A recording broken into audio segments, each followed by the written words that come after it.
परियोजना पूर्ण रूप से एक उद्देश्यपूर्ण गतिविधियां होती हैं जो एक सामाजिक वातावरण में आगे बढ़ती हैं। ये इनके द्वारा उद्धृत किया गया था, यानी कि ये वक्तव्य किसका था कि एक परियोजना पूर्ण रूप से एक उद्देश्यपूर्ण गतिविधि होती है जो एक सामाजिक वातावरण में आगे बढ़ती है। ऑप्शन है विलियम किलपैट्रिक, दूसरे नंबर का ऑप्शन है जॉन डीवी, तीसरे नंबर का ऑप्शन है जॉन वी माइकल और चौथे नंबर का ऑप्शन है स्टीवेंसन। तो चारों में कौन सा सही आंसर है उस पर आप पहले पहुंचे। जैसे कि हम बात करते हैं विलियम एच किलपैट्रिक की, जिनका यहां पर नाम लिखा हुआ है विलियम किलपैट्रिक। तो दोस्तों ये वक्तव्य इन्हीं का था और आपने सबने सही लगाया है। थोड़ा सा विलियम किलपैट्रिक के विषय में जानना बहुत जरूरी है दोस्तों। तो अमेरिका के मनोवैज्ञानिक थे, उन्हें छात्र केंद्रित शिक्षक पर जोर दिया। शिक्षकों के अनादिकालवर्ती आंकड़े का विरोध करती है। इन्होंने कहा कि शिक्षक छात्रों के मार्गदर्शक हो सकते हैं, भूमिका निभानी चाहिए और उन्हें स्वयं ही नए ज्ञान की खोज में मदद करनी चाहिए। यानी इनका एक वक्तव्य ये भी है कि जो शिक्षक है वो एक मार्गदर्शक की ही भूमिका निभाए और जो बच्चे हैं वो ज्ञान की खोज स्वयं करें, उन्हें ऐसे मार्गदर्शन मिलना चाहिए।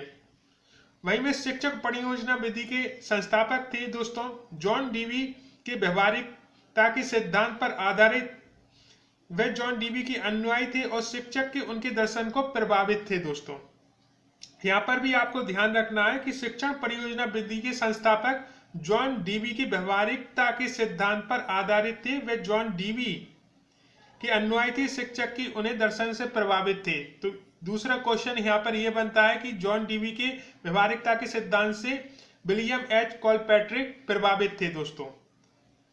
परियोजना विधि की बात करें दोस्तों तो परियोजना विधि की अवधारणा विलियम किलपैट्रिक ने सन 1918 में शिक्षण की आधुनिक पद्धति के रूप में पेश की थी। एक विधि है जो एक विशिष्ट परियोजना को पूरा करने के लिए एक समूह में काम करके छात्रों की स्वैच्छिक भागीदारी पर जोर देती है दोस्तों। ये चीज आपको याद रखनी है। इसके लिए छात्र को योजना बनाने, रणनीति बनाने, इसे ठीक निष्पादित करने और समय की एक निर्धारित अवधि के भीतर अपनी शिक्षक को वापस करने की आवश्यकता होती है। अच्छी तरह से प्रतिसंबित संस्था के साथ काम समय में एक निर्धारित लक्ष्य को प्राप्त करने के लिए एक साथ काम करने के लिए पृष्ठभूमि छात्रों के सहयोग को दर्शाती है दोस्तों। तो ये चीज आपको मालूम होनी चाहिए। जहां तक हम बात करें दोस्तों जॉन डीवी की, तो दोस्तों इनका जन्म 1859 अमेरिका में वर्मोंट वार्लिंगटन नगर में हुआ था। उनके सर्वश्रेष्ठ उदाहरण डीवीओ शिक्षण दर्शन को माना गया। आधुनिक काल में संयुक्त राष्ट्र अमेरिका यूएसए जिसे हम कहते हैं दोस्तों जनतंत्री शिक्षा का सबसे बड़ा व्याख्याता जॉन डीवी को माना गया। ये प्रसिद्ध दार्शनिक थे दोस्तों। 19 वर्ष की अवस्था में बात करें तो दर्शन शास्त्र में सबसे अधिक अंक प्राप्त किए थे।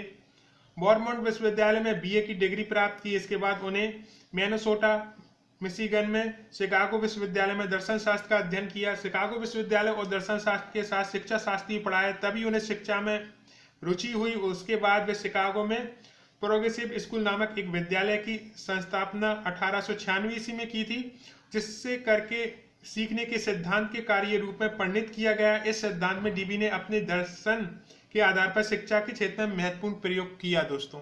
मैं आपको ये सब क्यों बता रहा हूं, क्योंकि हो सकता है कि ऊपर का ऑप्शन जो कि सही है वो तो हमने जान लिया, लेकिन जो बाकी के ऑप्शन होते हैं उनके विषय में भी जानना बहुत आवश्यक है, क्योंकि कुछ भी पूछा जा सकता है।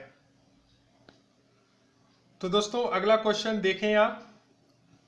यहाँ पर दर्शाया गया कि पाठ्यक्रम में डिजाइनिंग के लिए नए दार्शनिक दृष्टिकोण के रूप में संरचनावाद, और यहाँ पर खाली स्थान दिया गया, पर ध्यान केंद्रित करता है।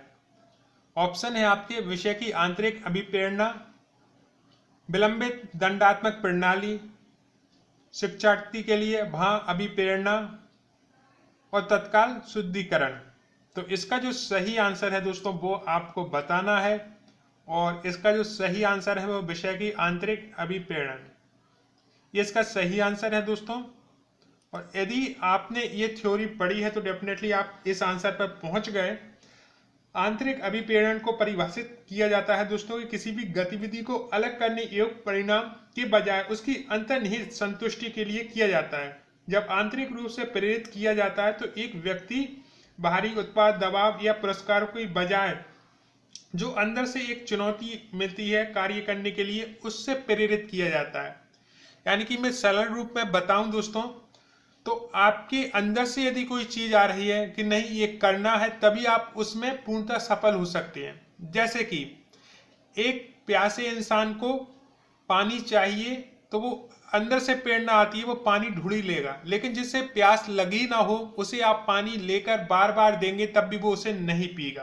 तो सफलता भी वही होती है कि आपके अंदर यदि भूख है, आंतरिक अभिप्रेरणा है, तो आप उसे पा जाओगे, आपको कोई रोकने वाला नहीं है। और यही यहाँ पर बताया है कि पाठ्यक्रम में डिजाइनिंग के लिए नए दार्शनिक दृष्टिकोण के रूप में संरचनावाद विषय के आंतरिक अभिप्रेरण पर ध्यान केंद्रित करता है कि बच्चे की जो आंतरिक प्रेरणा है उसको बल दिया जाए, उसको आगे बढ़ाया जाए, जिससे कि वो आंतरिक अभिप्रेरणा से वो गतिविधियों को करे, जिससे सफलता के चांसेस बहुत ज्यादा बढ़ जाते हैं।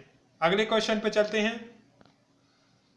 अब दोस्तों अगला क्वेश्चन आपके सामने है, कौन सा अधिगम अतः विषय और सक्रिय छात्र निर्देशित अधिगम पर ध्यान केंद्रित करता है, जिससे छात्र को सीखने के लिए एक प्रमाणिक वास्तविक दुनिया का संदर्भ प्रदान किया जाता है। ऑप्शन है प्रायोगिक, पाठ्यक्रम आधारित, परियोजना पर आधारित, रटन अधिगम। तो दोस्तों ऐसे घूमे हुए क्वेश्चन आए थे, ये ओल्ड एग्जाम पेपर हैं, और अभी तक यदि आपने वीडियो शेयर नहीं किया है तो प्लीज शेयर करें। जो भी समाजशास्त्र के कैंडिडेट हैं यहाँ से उन्हें अच्छा करने का प्रयास करना पड़ेगा, तभी उनके इसमें अच्छे नंबर आएंगे। हालांकि यह पात्रता परीक्षा है, लेकिन फिर भी आपका ये टेस्ट ही है। और आगे चल के यदि आपको समाजशास्त्र में जो है ज्वाइनिंग लेनी है तो नंबर बहुत अच्छे लाने पड़ेंगे, क्योंकि पोस्ट उस हिसाब से नहीं आती हैं। तो जहां पर अच्छे नंबर आएंगे तभी आप समाजशास्त्र में जो है ज्वाइनिंग ले सकते हैं दोस्तों। तो यहां पर जो सही आंसर है वो है परियोजना पर आधारित, और बहुत से लोगों ने बिल्कुल सही लगाया है, परियोजना पर आधारित। आखिरकार परियोजना होती क्या है, पहले तो हमें ये समझना है दोस्तों। कुछ उदाहरण मैं आपको दूं या परिभाषा बताऊं, उससे पहले एक छोटा सा हिंट दे देता हूं। हम माने कि किसी भी व्यापार हो, विज्ञान या इंजीनियरिंग में किसी भी विशेष लक्ष्य की प्राप्ति करना हो दोस्तों, तो उसके लिए एक विस्तृत कार्य योजना बनाई जाती है, जिसे क्रियान्वयन किया जाता है। उसे परियोजना या इंग्लिश में उसे प्रोजेक्ट कहते हैं, ठीक है। तो ये प्रोजेक्ट बेस्ड ही होता है, यानी परियोजना पर आधारित होती है। जब छात्र निर्देशित अधिगम पर ध्यान केंद्रित करता है, जिससे छात्रों को सीखने के लिए एक प्रमाणिक वास्तविक दुनिया का संदर्भ प्रदान किया जाता है, तो वो परियोजना पर आधारित ही होती है दोस्तों। अगले क्वेश्चन पे चलते हैं। अगला क्वेश्चन आपके सामने है दोस्तों, निम्नलिखित में कौन सा संस्थागत शाखा के लिए एक उदाहरण है? साहूकार, प्राथमिक कृषि शाखा समितियां, व्यापारी, जमींदार। तो दोस्तों इसका जो सही आंसर है, बिल्कुल आप सही आंसर पर पहुंच रहे हैं। इसका जो सही आंसर है वो है प्राथमिक कृषि शाखा समितियां, इसका सही आंसर है दोस्तों। और आपकी तैयारी बिल्कुल सही डायरेक्शन में है, क्योंकि जो प्राथमिक कृषि शाखा समितियां होती हैं दोस्तों, उनका उद्देश्य होता है कि ऐसे व्यक्ति जो समान आर्थिक उद्देश्य के लिए साथ मिलकर काम करना चाहते हैं, समितियां बना सकते हैं। इसे सहकारी समिति कहते हैं। यह ऐसे व्यक्तियों के स्वयंसेवी संस्था जो अपने आर्थिक हितों के लिए कार्य करते हैं, यानी कि एकजुट होकर। यदि देखा जाए तो साहूकार, व्यापारी, जमींदारी ये एक सिंगल बॉडी के रूप में काम करते हैं, और प्राथमिक कृषि शाखा समिति जो है वो बहुत से लोग इसमें मिलकर एक लक्ष्य की ओर बढ़ते हैं दोस्तों। तो प्राथमिक कृषि शाखा समिति यहाँ पर सही आंसर है। अब दोस्तों अगला क्वेश्चन देखें, निम्न में से क्या एक मूल्यांकन उपकरण की एक गुणवत्ता नहीं है? वैधता, व्यवहारिकता, निष्पक्षता, व्यक्तिपरकता। तो यहाँ पर आपको बताना है कि निम्न में से क्या एक मूल्यांकन उपकरण की गुणवत्ता नहीं है। तो बिल्कुल इसका भी आपने बिल्कुल सही आंसर लगा है, व्यक्ति परकता। वैधता, व्यवहारिकता, निष्पक्षता मूल्यांकन उपकरण की एक गुणवत्ता है दोस्तों, और जो नहीं है वो है व्यक्ति परकता। ठीक है दोस्तों, तो इसका आंसर जो है व्यक्ति परकता। अब दोस्तों अगला क्वेश्चन आपको ध्यान से देखना है। देश की चट्टानों में पतली ऊर्ध्वाधर क्षैतिज चुंबकीय पैठे निम्न में से क्या कहलाती हैं? आई रिपीट, देश की चट्टानों में पतली ऊर्ध्वाधर और क्षैतिज चुंबकीय पैठे निम्न में से क्या कहलाती हैं? लावा, लेपोलिथ, प्लूटोनिक चट्टान, डाइक और सिल। तो इसका सही आंसर दोस्तों आपको बताना है कि आखिरकार क्या है, और बिल्कुल आपने सही आंसर पर पहुंच रहे हैं। इसका जो सही आंसर है वो है डाइक और सिल। अब आखिरकार डाइक और सिल होते क्या हैं ये भी आपको पता होना चाहिए।